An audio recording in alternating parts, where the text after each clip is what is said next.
Join me for the next Wisdom Teaching Circle, Meeting Birth Trauma and How to Move Forward with Women. Honoring and feeling past birth or medical trauma is essential in subsequent pregnancies. We will explore this topic from the angle of pregnant woman and also the birth worker who supports her. The date, Friday, March 15th, 2024 at 5 p.m. Eastern. You can enroll now at indiebirth.org/circle. My name is Maryn Green. I walk the path of a sacred midwife, mother, and spiritual gangster. My role is a keeper of wisdom, of the ancient ways of being. I trust Source as my ultimate guide. There is nothing more radical than feeling and listening to your own soul. On this podcast, you'll hear about my real life as a mother to 10, a sacred birth worker, a priestess, and a creator of the new earth. I see my life purpose in my children, in leading the sovereign and radical birth community of Indie Birth, and in embodied learning and living. Join me in the remembering of who you really are. You are powerful. Welcome to the podcast. It's another busy weekend here, so who knows what noises or voices you'll hear. I hear the kids outside, and because it's so beautiful, almost always, that's kind of where they live. So we shall always see how this goes. I am going to talk about doulas today, which is kind of exciting because I don't think I've done a podcast on being a doula, maybe ever. I really don't know for sure, but that's my suspicion that maybe Margot and I have talked together about it, but I don't know that I have. So I want to talk today about that, about what being a doula might mean and how we are always looking to upgrade the conversation. Update-wise, let's see. I'm headed to Spain soonish, as many of you know, and I'm already starting to stress a little bit about the travel. Ordering neck pillows and thinking ahead about, is it possible to be comfortable at all on an airplane for 24 hours? I guess I'll let you know. Not thinking it is really. So I'll be grateful to get there and hopefully have a really fun week with some fun people. I mean, there's not too much to complain about other than the trip itself. Otherwise, let's see. We have Egan, my son from Sedona, visiting here, which is really fun for a variety of reasons, especially for the rest of the kids who really adore him. And it's really nice for me as the mom, I won't lie, to have all 10 together at various points in the day or the week. It's really, really sweet. And I don't care how old they get. I think it will always feel good to have them all together. There's just something that feels so right about it. They've been doing fun stuff, of course, so much to do here and food to eat that, yeah, I think they're having a great time. I know that he loves coming to visit, and we, of course, love having him. Dog-wise, we always have some dog updates. I feel like I should get another podcast called Dog Mom or something like that. And if you're not a dog person, you can just roll right past this. But I have found the most amazing dog help person. What do I mean by that? Well, I had asked the universe when we got Ozzy, so that even hasn't been 2 months yet, really. I can't believe it. It feels like he's been here forever. If you missed it, we adopted another dog around solstice, and he's a great dog. He really is. He's great with the kids. He's gentle, he's sweet, and he's really adapted to life in the house. However, he is not properly socialized, I've come to realize, with other dogs. Other than Henna, he does great in the house with Henna, who's kind of like his sister now. But long story short, I found this really awesome older man who is a dog whisperer. He's a self-professed dog whisperer. You know those people? I always want to be one. And I don't know if that's my destiny in this life, but I would love to be able to speak dog better than I do because I find it so fascinating. Anyway, this lovely man is local to me and I just ran into him at a dog park and I don't go to that dog park anymore. So maybe that was the only reason I went there, was to meet this guy. And he has been taking my dogs for some hike and training, which is really unique, right? Because if you're a dog person, maybe you've had dog trainers, we certainly have. And I'll tell you, they don't do a whole lot. Sorry if you're a dog trainer. I don't think that usually works in the ways I want it to, because teaching a dog commands is really not that hard. I think I can mostly handle that. What's harder is the behavioral stuff that, doesn't come in a compact box of a lesson. And as this dog guy has taught me already, it comes from them being in the pack and finding their place naturally in a pack of dogs and being able to run wild, so not on leashes. And, for most of us, even though my dogs get a ton of attention and exercise, I don't have the time this man has, 4 to 6 hours a day, to take them on hikes in the mountains. So anyway, Henna and Ozzy have been having a really great time in life. They get to go out on trails with all of these dogs. They're being trained, like I said, kind of without knowing it. It's really sneaky in the best way. And I think it will eventually translate to some easier behavior at home. Not that anything is terrible, but there is some misalignment sometimes between the two, not in a fighting way, just they don't know what their place is. And it's been really fascinating.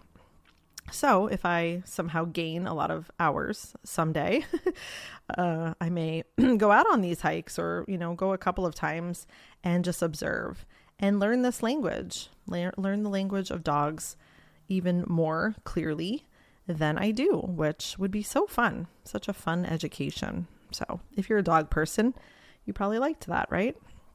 What's better than speaking dog and understanding their primal ways? I think it's really comforting, even as a human, right? To get back to our old language, our old primal ways of being, and being able to witness and watch this in our domesticated animals, I think is really inspiring. So that's why I bring it up.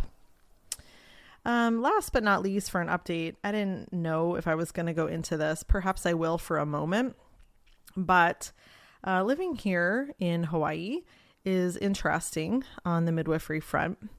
Many of you know this, and many of you don't, I'm sure, because even living here, I have to say, I wasn't 100% clear on the political midwifery stuff going on. In my case, I can't say that it was ignorance per se. It was sort of an avoidance, to be perfectly honest, on my part. So we're here, we're living the life. It's kind of like vacation life every day. I've not really been attending births. I've just attended one here. And so, yeah, I've just been out of the loop on purpose. I love my midwife sisters, but I don't often feel the need to have a lot of them in my life, to be honest. I actually really love having other people in my life, right? Like the dog trainer. I really value that. So I've been kind of just staying in my bubble and not doing a whole lot of, what would we call it? Networking. I just don't feel into it. And so all to say that I've not really been paying attention to what's going on here. So I thought I'd share because I recently became more aware, and I was horrified, as I'm sure many of you are, that maybe already know. So licensing midwifery came to pass here. I don't even want to say when, I don't know, a year or two ago, maybe something like that. So what does that mean? It means what it always means, which is there's only one kind of midwife allowed. Oh, Ozzy is like rubbing his back on the floor like he's never been alive before today. It's kind of cute, but loud. Yeah, midwifery regulation, as it happens in the US, state by state over the last bunch of decades, always means the same thing. It means that only one midwife type will be allowed and everybody else will be sometimes criminalized or whatever the story is in that state. Sadly, this happened here. And it's always sad. It's always sad when this happens. And it's not because it sucks only for midwives to have to conform and pay the fees and all the things to be licensed. It obviously really sucks for women. It's a huge loss of human rights to be able to, have a choice and to choose what's best for you and to invite who you would like into your home and all of these things. So when this happened here, I obviously wasn't living here. It was a few years ago, and it was like, oh, damn, another one bites the dust. I believe that they kind of left it open for non-licensed midwives for a period of time to kind of like conform, is my understanding. And while this was sort of open, of course, people with valiant intentions tried and have been trying to make it so that the law changes and licensed midwives aren't the only acceptable type. Because of course here we have the added layer of traditional, meaning traditional Hawaiian, traditional midwives. So the plot thickens. It's a very interesting place to live because of that, because the culture is not American inherently. And I love that. I love that about here personally. I love that it doesn't feel like the US in many ways, but of course it unfortunately is, and it does feel like it in other ways. So this midwifery regulation coming in, which again, this is not new, really is kind of gross. It's total colonialism and putting of, this awful matrix, this Western white person matrix onto midwifery, which again, doesn't need it no matter who the midwife is. It's not even about race and culture.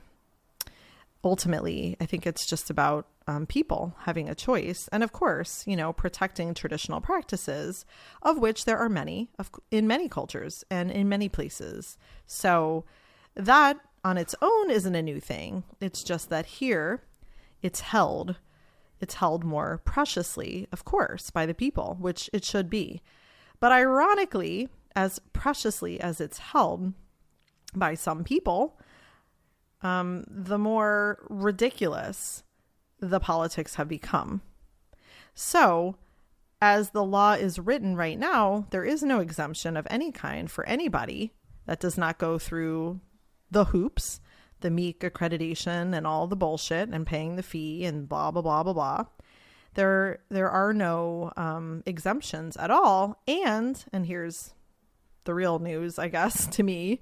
And anybody that, I think it's like written, like gives advice or instructs pregnant women or educates them, is liable to be considered to be practicing midwifery without a license.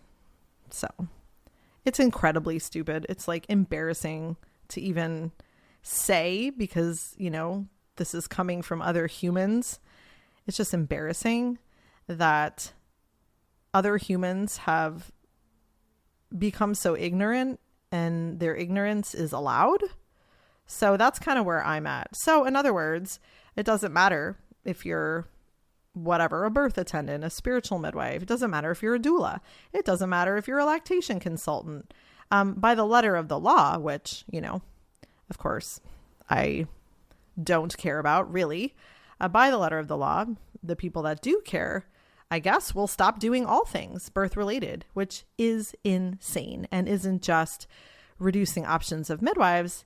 It's obviously censoring speech and education, which is where I really started to feel a little crazy about it. So potentially teaching a class about birth or, anything related to pregnancy. Even let's say somebody's auntie, which is a thing here that I really love. So, that could mean their family, or it could mean it's their neighbor. Auntie is any older woman, older to you woman. Any auntie that might, have a traditional remedy or tea in her cabinet for her pregnant neighbor or niece or whoever, and want to share that with them, falls under, in theory, this ridiculous legislation. And of course, people are angry. I mean, I'm not the most angry. I don't even live here for very long, right? I'm not born and raised here. There are people that are more invested and should be more invested. I'm sort of no one in the picture, but yet I think that's important in a sense, right? To have this outside perspective come in, which I definitely can offer. I am an outsider, so to speak. For me to look in, as someone that isn't used to all this bullshit of like not being part of the US, but kind of, but not really. And nobody's listening to rules, but then all of a sudden they are. And there's a lot of weird stuff here for sure because of this conflicting energy here. Yeah. But anyway, for me to come from the outside and just be like, what? No, you're kidding, right? Like that's even something you people are going to argue about.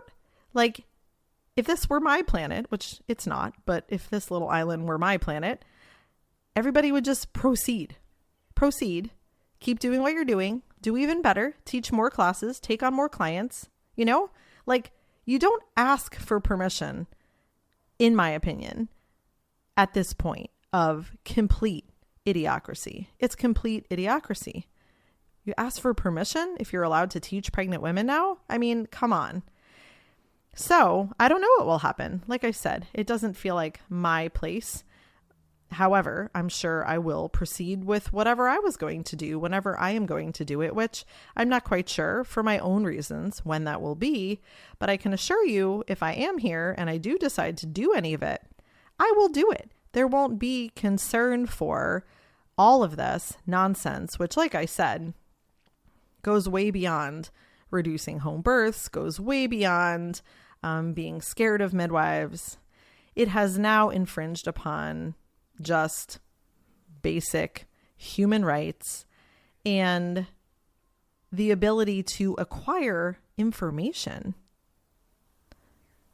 So hopefully that made sense. I'm definitely on a bit of a ramble, and that's funny because I wasn't even necessarily going to bring it up, but I did because it really is on my heart. And I've just been like in this sort of confused mode. I mean, I'm not confused, but like my heart's confused. Like, how do people stand for this? Right? Like how? And over the last few years, as things have gotten worse in a sense all over the world, like, are we going to keep taking it is my question. Like, have we not learned? Have we not learned that if you give an inch, they'll take a mile? I mean, you've got to stand up for yourself. You've got to stand up for future generations.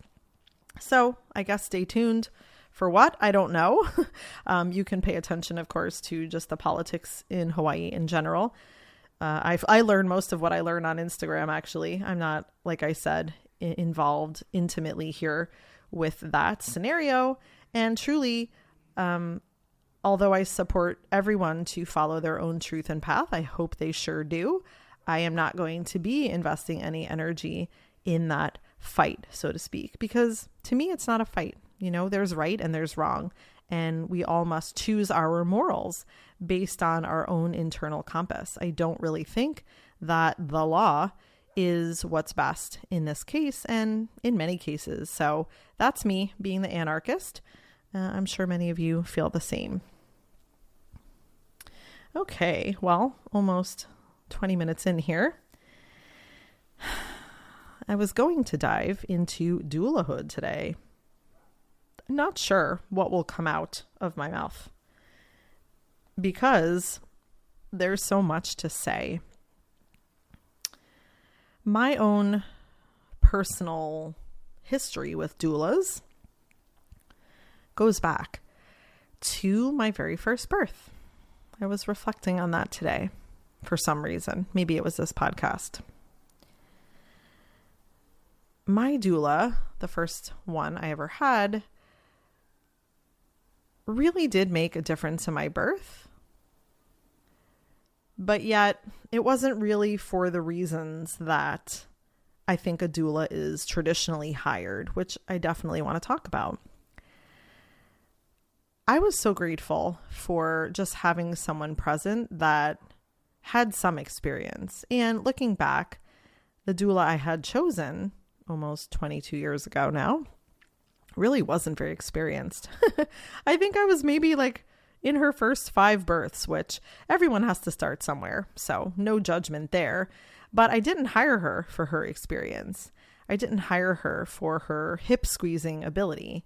I really just hired her because I liked her well enough. She was actually our Bradley method instructor.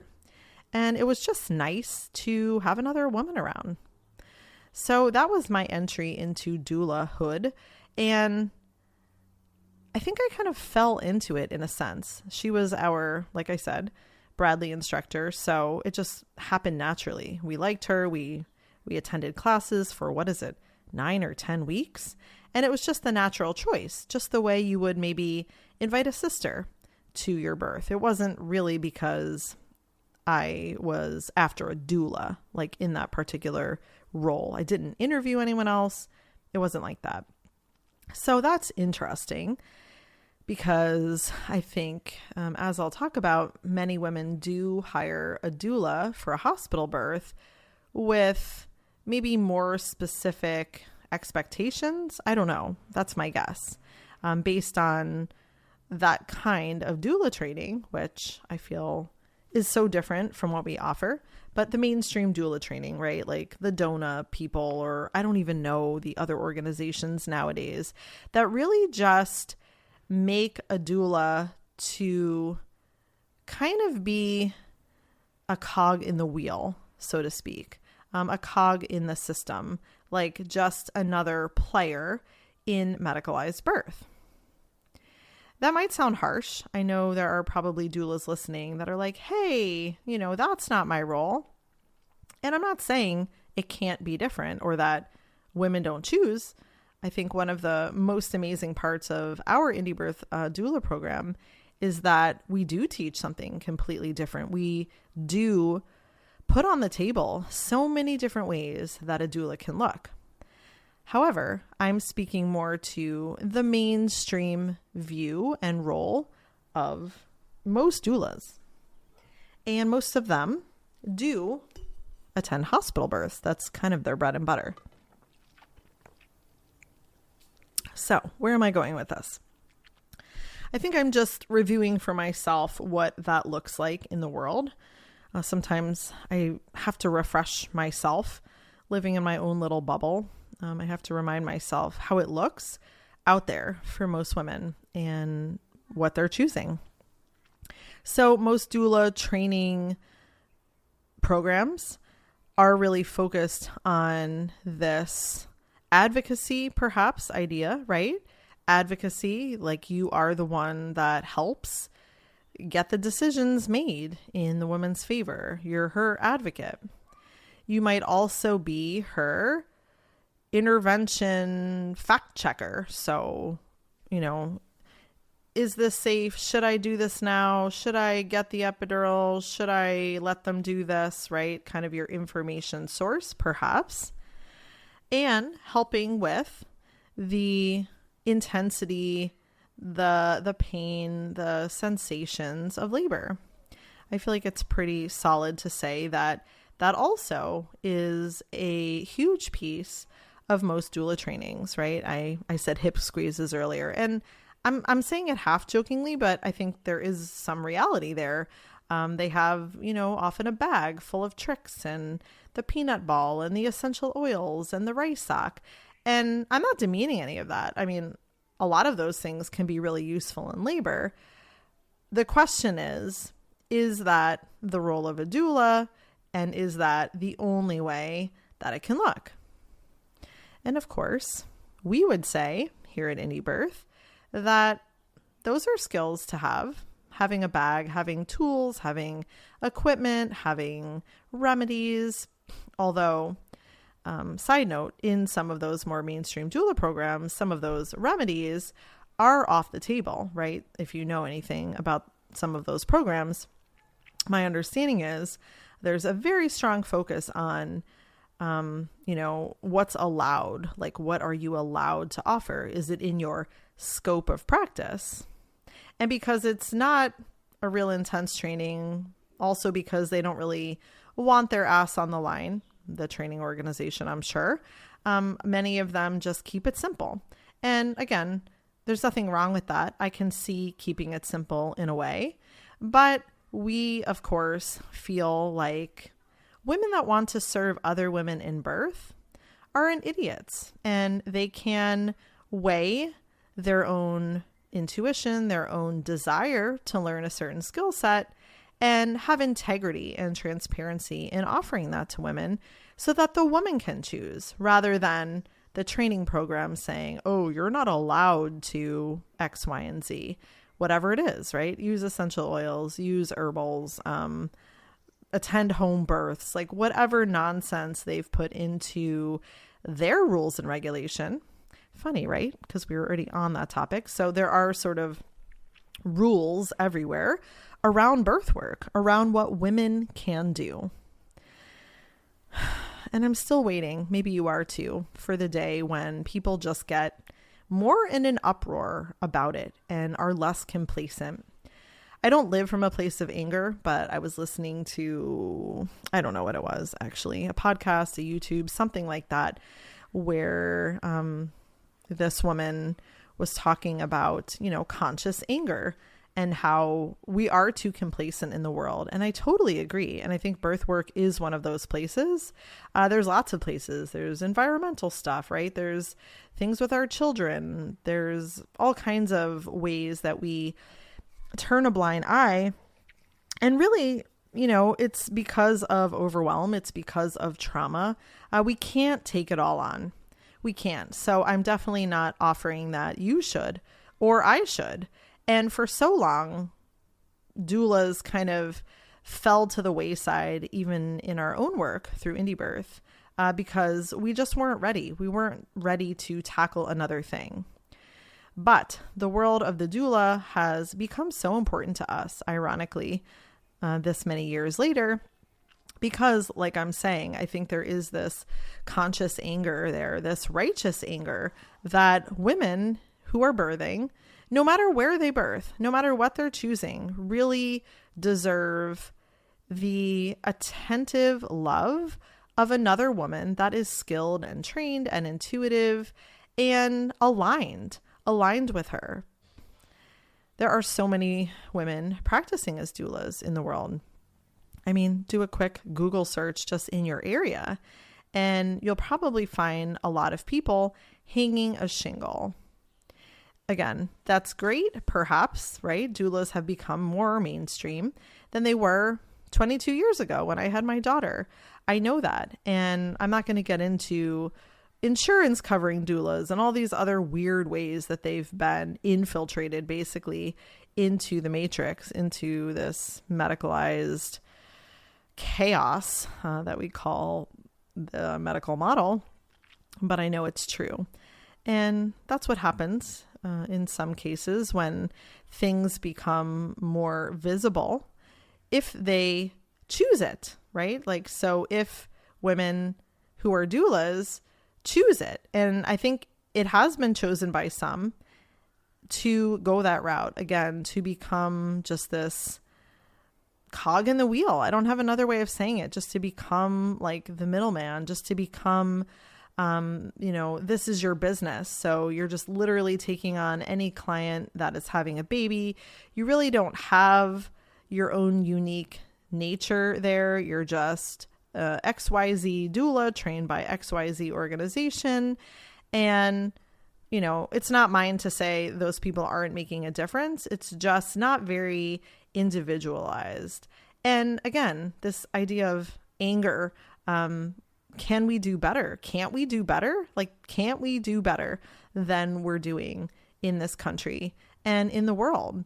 women that are scared and don't have information, or maybe don't have resources, or any of the above. Doulas are there, in my opinion, to shock people out of that, right? Like to educate, to transform communities without this additional stress of being in the midwife role. So I've really changed my tune on doulas in the last bunch of years.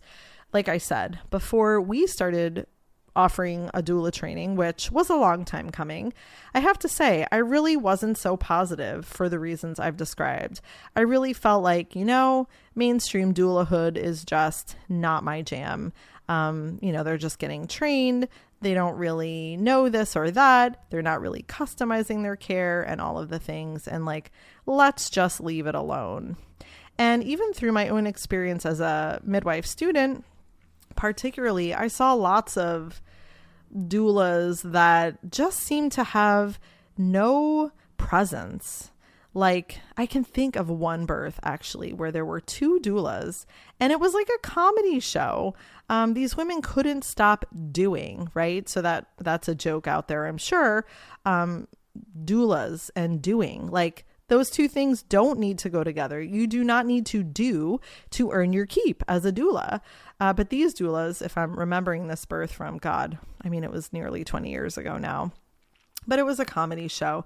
They just couldn't stop touching this woman. They didn't even trade off. And it was just all the tricks and things. And it was like, just let her have her baby. Nobody wants to be touched that much. Nobody needs... Well, I can't say what she needed, but it's like, we can't have her baby for her. So that's kind of how I've felt about mainstream doulas for a long time, is like, stop the doing, do something that is truly useful, like reflecting this woman's power back to her. And by the way, that probably is going to take a lot of your time in the prenatal period, which they don't really teach in mainstream doula training, to my understanding, right? It's like 2 to 3 prenatals, get to know her, show her what's in your bag, work on a birth plan, done. But I'm talking about something entirely different, of course. So for so long, like I said, it was just, doulas. Yeah. Doulas. Let me take a pause. Obviously, I don't feel that way anymore. I don't. I really, truly don't. And I really enjoy the doulas that have come through our program. They are some of the most lovely and smart and dedicated women.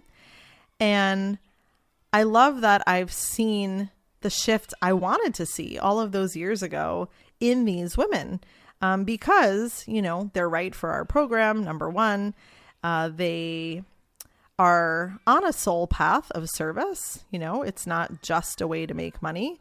And they're taking our program, which we customized, we designed to really be so comforting. That's like the best word I can think of right now, especially as Rumi's screaming downstairs. The best word I can think of is nourishing and comforting.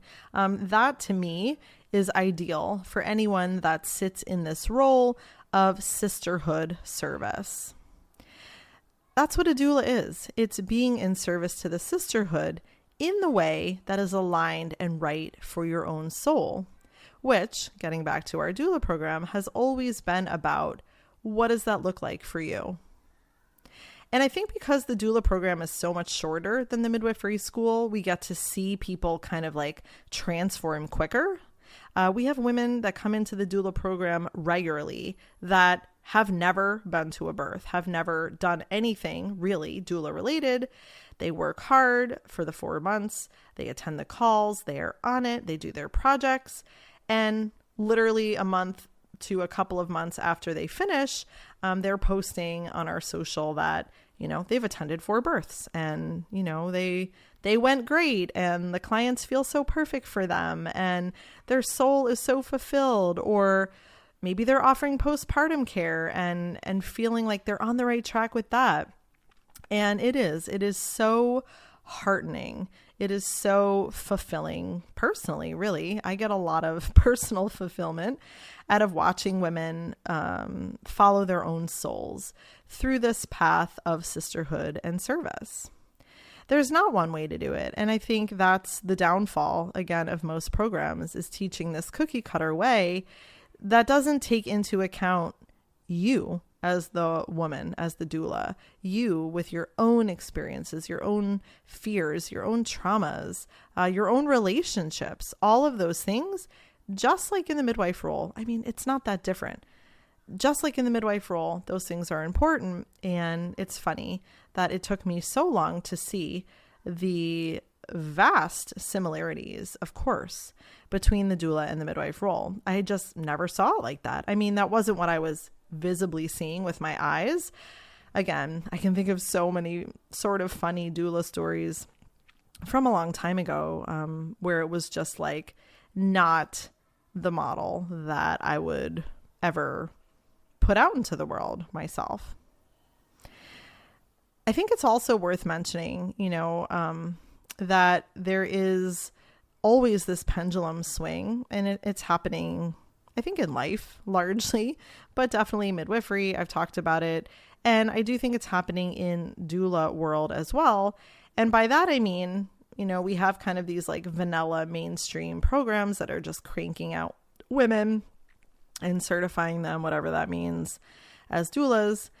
And then we have this opposite end of the spectrum, opposite in some ways, still being called doulas. However, they're really being trained kind of as midwives, but not really, and not with any kind of hands-on skill or anything like that.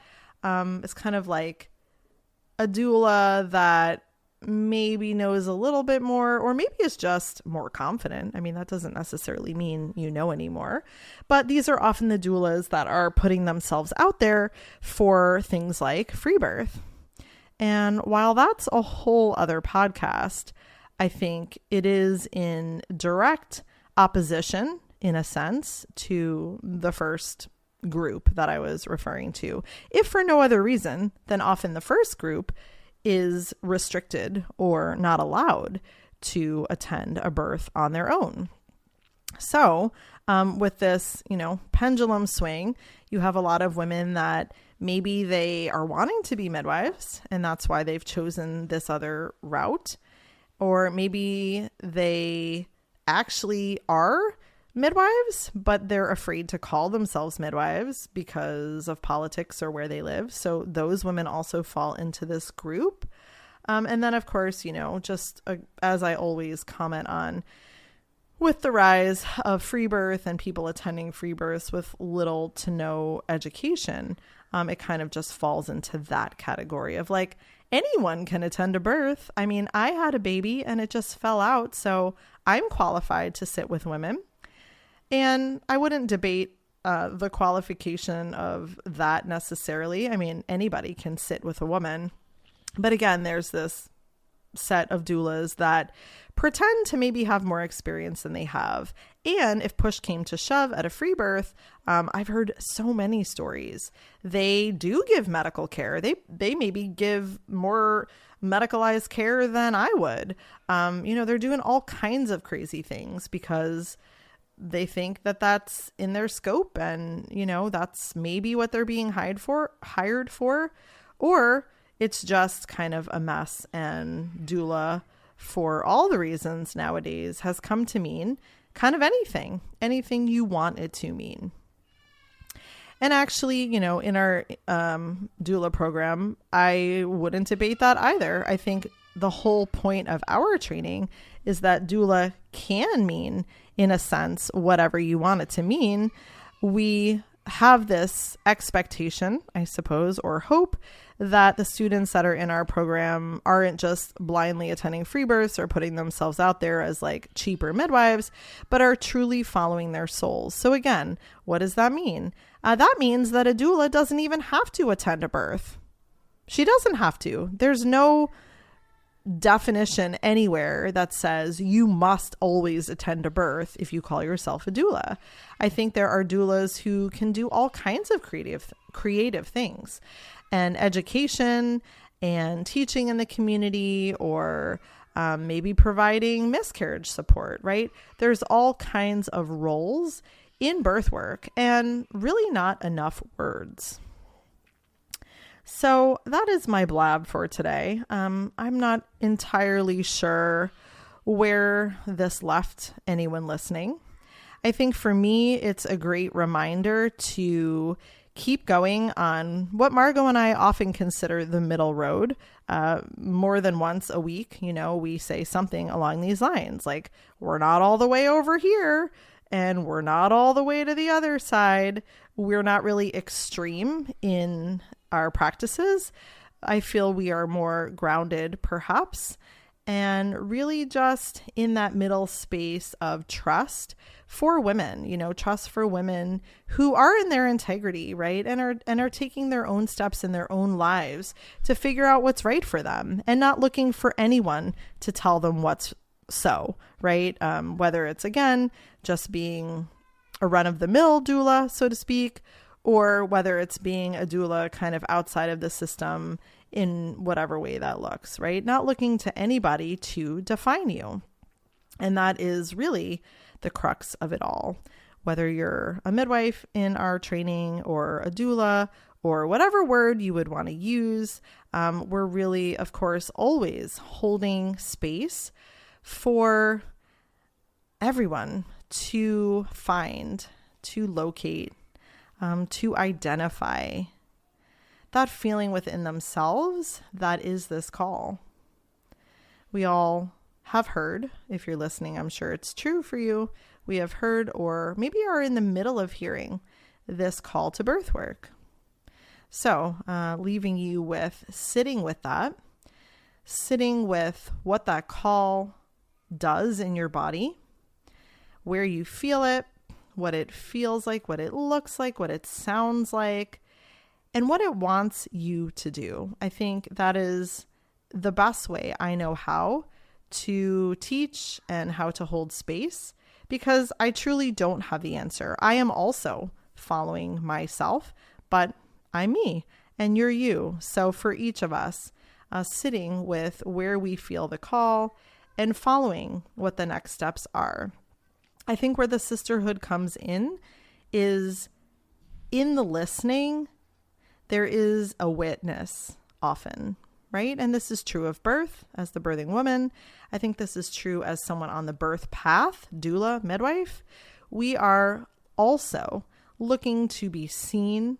We are wanting validation. I don't think there's anything wrong with that. It is a basic human need, in a sense, to feel part of a community and to look to others, even other nervous systems, to settle us. There is nothing wrong with that. We don't have to go at it all alone, whether it's birth or walking this path. We are in relationship. We are in, hopefully, a co-regulation with other women, because that is what is truly part of our own physiology. On that note, check out our Sacred Sisterhood Doula program. This is basically a renaming of our fabulous Indie Birth Doula Academy. We felt it needed a refresh and a more intentional and spiritual name, really, to reflect this work, again, of sisterhood, rather than some of the other things I've talked about. It's not that those other things aren't important, but when we were really feeling into this, the sisterhood and the coming together and kind of being in circle, right? Like imagining, I always say when I'm on Zoom, even with other women, right? Like, let's imagine holding hands, right? Like, let's picture that energy between us all and take a step forward from that beautiful circle. All right, everybody, have a great week, and I'll talk to you soon.